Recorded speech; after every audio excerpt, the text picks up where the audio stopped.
नमस्कार दोस्तों, स्वागत है आप सबका एक बार फिर से टेक्निकल अस में। दोस्तों, आज का ये वीडियो काफ़ी इंपॉर्टेंट होने वाला है। आज हम बात करने वाले हैं कि क्या भारत को नेक्स्ट जनरेशन स्ट्रैटेजिक बॉम्बर की ज़रूरत है या नहीं। दरअसल आप में से बहुत लोग ये सोचते होंगे कि आजकल स्ट्रैटेजिक बॉम्बर की ज़रूरत क्या है, जब हमारे पास ऑलरेडी हाई परफॉर्मेंस वाले फाइटर जेट्स आ गए हैं। इसके अलावा एयर डिफेंस भी मजबूत हो रहा है, तो ऐसे में ये जो स्ट्रैटेजिक बॉम्बर्स हैं उनकी ज़रूरत क्या हो सकती है। लेकिन दोस्तों, क्या आपने ये बात कभी सोची है कि भले ही हमें इसकी ज़रूरत है या नहीं या हो सकती है, लेकिन आज भी अमेरिका, चीन, रूस नेक्स्ट जनरेशन के स्ट्रैटेजिक बॉम्बर्स क्यों बना रहा है। कहीं ना कहीं ये सवाल हमारे दिमाग में एक प्रश्न चिन्ह जरूर जोड़ता है, जिसके पीछे का जो सबसे बड़ा कारण है वही सब आज हम इस वीडियो में डिस्कस करने वाले हैं। तो शुरू से लेकर एंड तक हमारे साथ बने रहें। अभी हाल ही में साउथ चाइना मॉर्निंग पोस्ट में एक खबर छपी थी, जिसमें कहा गया था कि चीन का S-20 स्टेल्थ बॉम्बर चीन की पीपल लिबरेशन आर्मी एयरफोर्स यानी कि PLAF को सही मायने में इंटरकॉन्टिनेंटल स्ट्राइक क्षमता प्रदान करेगा और चीन की स्ट्राइक रेंज का विस्तार करेगा। साथ ही ये चीनी एयरफोर्स को अमेरिका के ठिकानों को लक्षित करने की भी अनुमति देगा। चीनी वायुसेना ने क्रूज मिसाइल ले जाने में सक्षम S-6 बम वर्षकों को काशगर में बड़ी संख्या में तैनात किया है और हॉटन में भी कुछ उसने बॉम्बर्स तैनात किए हुए हैं। दोनों सिंजियांग में लद्दाख बॉर्डर से ज्यादा दूर नहीं है और यही कारण है कि हमें इस स्ट्रैटेजिक बॉम्बर्स की भूमिका को समझने का वक्त आ गया है। दरअसल सेकेंड वर्ल्ड वॉर के बाद विश्व की प्रमुख शक्तियों के पास स्ट्रैटेजिक बॉम्बर्स थे। आज भी अमेरिका, रूस और चीन दुनिया के 3 सबसे बड़ी वायुसेना स्ट्रैटेजिक बॉम्बर्स का इस्तेमाल करती है। चौथी सबसे बड़ी वायुसेना वाले भारत में स्ट्रैटेजिक बॉम्बर्स नहीं है और ये भारत के स्ट्रैटेजिक बॉम्बर्स के लिए उनकी आवश्यकताओं को समझने का समय है। एक strategic bomber medium to long range aircraft है, जो कि युद्ध में दुश्मन की क्षमता को बाधित कर सकता है और दूर लक्ष्यों के खिलाफ बड़ी मात्रा में एयर टू ग्राउंड हथियार ले जाने के लिए इसे डिजाइन किया गया है। स्ट्रैटेजिक बॉम्बर्स के विपरीत लड़ाकू बम वर्षक यानी कि फाइटर बॉम्बर्स और अटैकिंग एयरक्राफ्ट, जो कि वायुसेना के संचालन अभियानों में दुश्मन के फाइटर्स और सैन्य उपकरणों पर हमला करने के लिए उपयोग किए जाते हैं। ऐसे में स्ट्रैटेजिक बॉम्बर को प्रमुख बुनियादी ढांचे, जो कि दुश्मन का इंफ्रास्ट्रक्चर हो सकता है, उनका लॉजिस्टिक सेंटर हो सकता है, उनका मिलिट्री इंस्टॉलेशन हो सकती है, फैक्ट्री हो सकती है और सिटी, इन सब को लक्षित करने के लिए इसका इस्तेमाल किया जा सकता है। आपको बता दें कि फ्रांस हमेशा फाइटर बॉम्बर्स जैसे कि मिराज 4 का इस्तेमाल एक स्ट्रैटेजिक न्यूक्लियर स्ट्राइक के रोल के लिए करता है। भारत के मामले में सुखोई 30 MKI, मिराज 2000, जागुआर और राफेल, ये सभी स्ट्रैटेजिक न्यूक्लियर डिलीवरी कैपेसिटी वाले यानी कि स्ट्रैटेजिक न्यूक्लियर वेपन को दागने की क्षमता रखते हैं। वहीं बात करते हैं अमेरिका की। अमेरिका काम कर रहा है नेक्स्ट जनरेशन स्ट्रैटेजिक बॉम्बर्स पर। अमेरिका की Northrop Grumman B-21, B-2, B-1 ये सभी अंडर डेवलपमेंट स्टेल्थ बॉम्बर्स हैं, जिन्हें कि 2020 की शुरुआत में तैनात किए जाने की योजना थी, लेकिन अब इनका लक्ष्य 2037 तक किया गया है। ये नए बॉम्बर्स स्टेल्थी होंगे, सुपरसोनिक स्पीड वाले होंगे, लॉन्ग रेंज वाले होंगे, हैवी पेलोड ले जाने की क्षमता रखेंगे और साथ ही ये उनके पुराने स्ट्रैटेजिक बॉम्बर जिसे कि B-52 कहा जाता है उसकी जगह लेंगे। इसीलिए इसका लक्ष्य 2037 तक का रखा गया है। वही अगर बात करते हैं चाइना की, तो चाइना जियान S-20 उसका निर्माण कर रहा है, जो कि चीन का अंडर डेवलपमेंट स्टेल्थ बॉम्बर है। वहीं टुप्लो PAK-DA जिसका कोड नेम पॉस्लिक है, उसे रूसी वायुसेना विकसित कर रही है और ये बॉम्बर भी स्टेल्थ बॉम्बर होगा और ये रशिया के पुराने Tu-95 की जगह लेगा। साथ ही PAK-DA प्रोटोटाइप अप्रैल 2023 तक परीक्षण के लिए तैयार हो जाएगा। साथ ही ये कहा जा रहा है कि इस विमान का 2027 तक सीरियल प्रोडक्शन हो जाएगा। सबसोनिक PAK-DA में 12,000 किलोमीटर की ऑपरेशनल रेंज होगी, 30 घंटे का इसका इंड्योरेंस टाइम होगा और 30 टन तक का ये पेलोड ले जाने में सक्षम होगा। वही अगर बात करते हैं चीन के जियान H-20 सुपरसोनिक स्टेल्थ बॉम्बर की, चाइना का जियान S-20 चाइना की वायुसेना के लिए सबसोनिक स्टेल्थ बॉम्बर होने का अनुमान है और इसे स्ट्रैटेजिक परियोजना के रूप में भी जाना जाता है। चाइना का ये बॉम्बर अमेरिका के B-2 स्प्रिट की तरह दिखता है और ये भी कहा जा रहा है कि 2025 के आसपास ये अपनी सर्विस में आ सकता है। चीन कम से कम 10 टन का पेलोड ले जाते हुए हवाई ईंधन भरे बिना दूसरे द्वीपों को लक्ष्य बनाने के लिए इस तरीके का रणनीतिक बॉम्बर चाहता है। इस लंबी दूरी के बम वर्षक की रेंज करीबन 12,000 किलोमीटर हो सकती है और ये 20 टन तक का पेलोड ले जा सकता है। यही नहीं, इसके अलावा people liberation army air force S-6 के कई वेरिएंट्स पर काम कर रही है। आपको बता दें कि जियांग S-6 Soviet Tupolev Tu-16 twin engine jet bomber का लाइसेंस प्राप्त वर्जन है, जिसे कि चीनी वायुसेना के लिए बनाया गया है। Tu-16 की डिलीवरी चीन को रूस ने 1958 में शुरू की थी और शियान एयरक्राफ्ट इंडस्ट्रियल कॉर्पोरेशन ने USSR के साथ 1950 के दशक के अंत में एक लाइसेंस उत्पादन समझौते पर हस्ताक्षर किए। 1959 में पहली बार S6 ने उड़ान भरी। वर्तमान में चीन इन विमानों में से लगभग 120 का संचालन कर भी रहा है।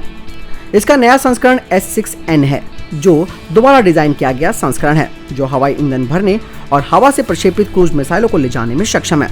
यूएस डिपार्टमेंट ऑफ डिफेंस ने कहा कि इससे चीन की वायुसेना को प्रिसीशन गाइडेड म्यूनिशन को long range stand of offensive air क्षमता मिलेगी। आपको बता दें कि S6 का इस्तेमाल चीन के लूप नूर में 9 परमाणु उपकरणों को गिराने के लिए भी किया गया था। हालांकि बैलिस्टिक मिसाइल टेक्नोलॉजी में वृद्धि के साथ ही S6 की जो भूमिका है वो काफी कम हो गई है। बाद में S6 एक dual nuclear oblique conventional bombing role के लिए इस्तेमाल किया जाने लगा। चीन ने 1990 के दशक में S6F कॉन्फ़िगरेशन के लिए S6A और S6C विमान को अपडेट किया था। वहीं अगर बात करते हैं चाइना के S6 के अपग्रेडेड स्ट्रेटेजिक वेरिएंट की, S6 की पहली बार 5 जनवरी 2007 को इसने उड़ान भरी। अक्टूबर 2009 में ये सेवा में प्रवेश किया और चीन को अमेरिका, रूस और यूनाइटेड किंगडम के बाद एक स्ट्रेटेजिक बॉम्बर के साथ चीन को चौथा देश बना दिया। इस वेरिएंट को रीइंफोर्स्ड स्ट्रक्चर और कंपोजिट मटेरियल से तैयार किया गया। साथ ही इसमें solo view D30 turbofan engine का इस्तेमाल किया गया। साथ ही बड़े आकार की LCD मल्टीफंक्शन डिस्प्ले के साथ ग्लास कॉकपिट और साथ ही इसमें एक शक्तिशाली रडार भी लगाया गया। S6 पहले के संस्करणों की तुलना में काफी अधिक आधुनिक विमान है। CJ-10A क्रूज मिसाइलों के लिए 6 अंडर विंग हार्ड पॉइंट इसमें जोड़े जाते हैं। साथ ही इसमें लगी 23 mm की गन और गनर पोजीशन को रिप्लेस कर दिया गया इलेक्ट्रॉनिक कंपोनेंट से। S6 के जिसमें परमाणु स्ट्राइक क्षमता है, ये लंबी दूरी के स्टैंड ऑफ हमलों के लिए डिजाइन किया गया है। ये एशिया में किसी भी देश पर हमला करने में सक्षम है, जबकि इसके पिछले मॉडलों में मिसाइल की क्षमता सीमित थी। S6 के 6 YJ-12 ALCM ले जा सकता है। चीन के पास 18 S6K की एक रेजिमेंट भी है, जो कि पूरी तरह से YJ-12 मिसाइलों के साथ भरी हुई है। साथ ही उसने इस पर एक आधुनिक एयर टू ग्राउंड रडार भी जोड़ा है। साथ ही चीन ने इस पर एक इलेक्ट्रो ऑप्टिकल टारगेटिंग सिस्टम भी फिट किया है। हालांकि 2009 में जो रिपोर्ट आई थी उसमें बताया गया था कि S6 का इस्तेमाल एक स्वदेशी टर्बोफैन इंजन WS-18 के विकास के अधीन था। 2015 में लगभग 15 S6K सेवा में थे। S6K को ईंधन भरने की जांच के साथ लगाया गया था। इसके अलावा चीन नई air launch ballistic missile CHASX-13 को भी बना रहा है और S6K ऐसे मिसाइलों को लॉन्च करने के लिए अनुकूल भी होगा। अब बात करते हैं भारत की।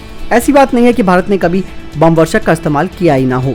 भारत ने पहले अमेरिका के भारी बम वर्षक B-24 के 3 स्क्वाड्रन संचालित किए हुए हैं, जो कि अंग्रेजों के द्वारा भारत में छोड़ दिए गए थे और इनका इस्तेमाल सेकेंड वर्ल्ड वॉर में बड़ी पैमाने पर किया गया था।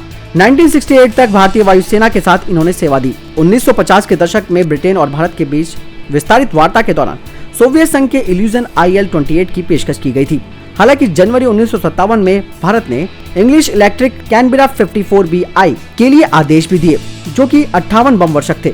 1962 में कैनबेरा ने एक महत्वपूर्ण दोही भूमिका निभाई थी और भारत पाकिस्तान युद्ध में इसका इस्तेमाल भी किया गया। कई दशकों तक ये केवल एक टोही विमान बना रहा, लेकिन कैनबेरा इंडियन एयरफोर्स की रीढ़ थी।